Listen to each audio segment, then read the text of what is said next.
We have the wonderful Jenna Ellis. I'm tired of introducing you. It's like, it's like introducing part of the family at this point. What's the name of it? It's the Dopson, what's it called?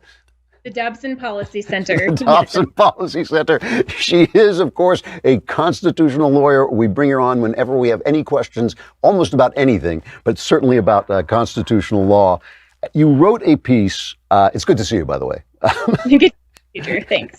You wrote a piece about the Federal Fairness for All Act, and you are opposing this. And I'm thinking, Jenna, how can you oppose fairness for all? It's fairness. It's for all. What is wrong with the Federal Fairness for All Act? Well, this is exactly why legislators title things like so that you think, why not? It's fairness for all, right? But essentially, it's being foisted as a grand compromise between LGBT beliefs and carving out exceptions for the religious community. So what this would do essentially is take someone's belief, not an immutable characteristic, we're not talking about sex and the biological difference between men and women, but a belief that if a man decides he subjectively feels like a woman, then he can take advantage of a service or a public accommodation. Like in Alaska currently, a women's shelter is being coerced by the government, and they're in the middle of a lawsuit for having transgender women in the same facility as biological women who often have been abuse victims of sex trafficking, and don't want to sleep next to a biological man, and nor should they be required to. I mean, it's an element of public safety. And so really the bottom line, and that's just one example, is that the Fairness for All Act, which is being contemplated in Congress, is not really about fairness. It's about the government compelling you and I and every public accommodation, which could include universities, it could include churches, to be compelled to go along with LGBT beliefs. So would you actually, for instance, under Title IX, would you not be able to say, we're not going to let a man who says he's a woman play women's sports? Would you not be able to ban him from the women's team? Which I just find so unfair to women athletes when they let essentially men compete against them. Would you not be allowed to do that? Right. So that would become the tension. And that's where a lot of these lawsuits are right now, where this looks like, and the legislation hasn't actually been released yet. Proponents of it are talking about it conceptually, but haven't released language. They're keeping it under wraps. But what it looks like is that it would change the provision of the Civil Rights Act in the public accommodation and employment section to basically mirror what's going on here in Colorado with the very famous Masterpiece Cake Shop case, and that similar situation. And so we don't know really the extent of this, but the danger, Drew, is the fact that the LGBT agenda is all about making sure that every American, whether you are Christian, regardless of what your belief is, but especially if you are religious, to have to embrace and celebrate someone else's subjective belief regarding their sexual orientation or gender identity. And so it does have real world practical consequences. And I mean, I'm going, where are the feminists here? Because, women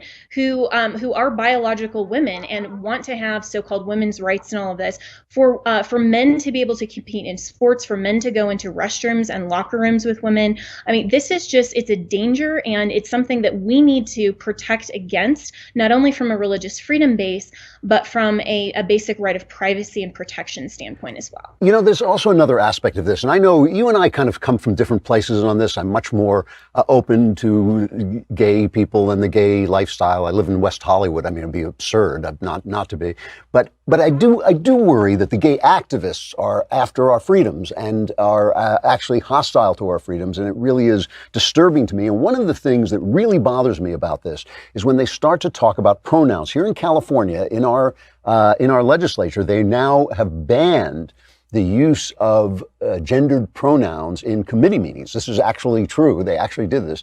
And it seems to me, when you have laws like you now have in New York, forcing people to use the gender pronoun that a person wants, you're essentially violating their right to free speech. I mean, I use the gender pronoun that reflects my idea of reality, not the idea of reality of the person I'm referring to. I mean, if somebody thinks he's an alien, from the planet Saturn, I don't have to call him an alien from the planet Saturn. If somebody thinks he's a woman, I don't have to call him a woman. Isn't that a violation of the First Amendment? I mean, couldn't you knock that down on First Amendment grounds?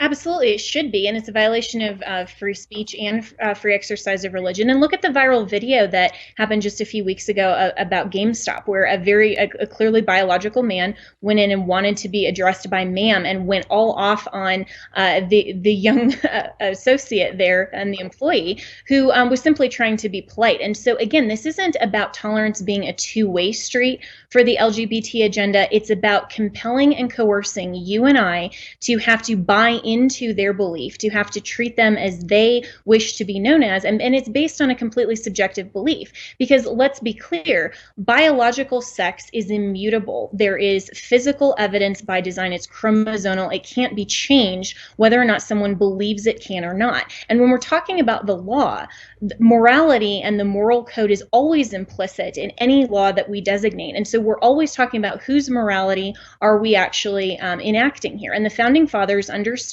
and recognized that our rights are pre-political. They come from God, our creator. And so the freedom of speech and free exercise of religion can't just be carved out for exceptions, like the Fairness for All Act would say. They are fundamental, and we have a pre-political right to exercise them, not just have an exception when the government wants us to. It's really sad because really are I've always thought this alphabet soup of LGBTQ on and on and on is unfair because there are very different categories of people involved there. And I just know that there are plenty of gay people like the log cabin Republicans who really oppose this kind of oppression, who are not looking to oppress people and force them to accept their beliefs. It really is only a segment of these guys, and they're the guys, because the press supports them, who get all the information. This bill has not been put forward yet, right? It's being contemplated, but there are other similar SOGI provisions. I mean, even here in Colorado, there's a bill coming up next week that would change the nature of sex education to require teachers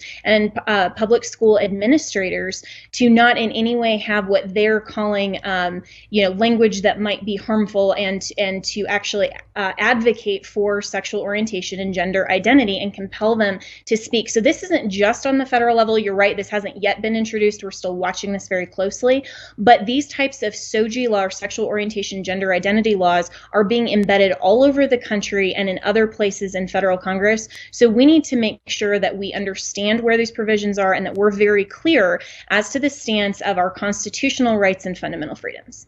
Jenna Ellis, it's always great talking to you. You're here so often, we're going to start charging you rent on the screen, but aside from that, it's a pleasure. It's good to see you.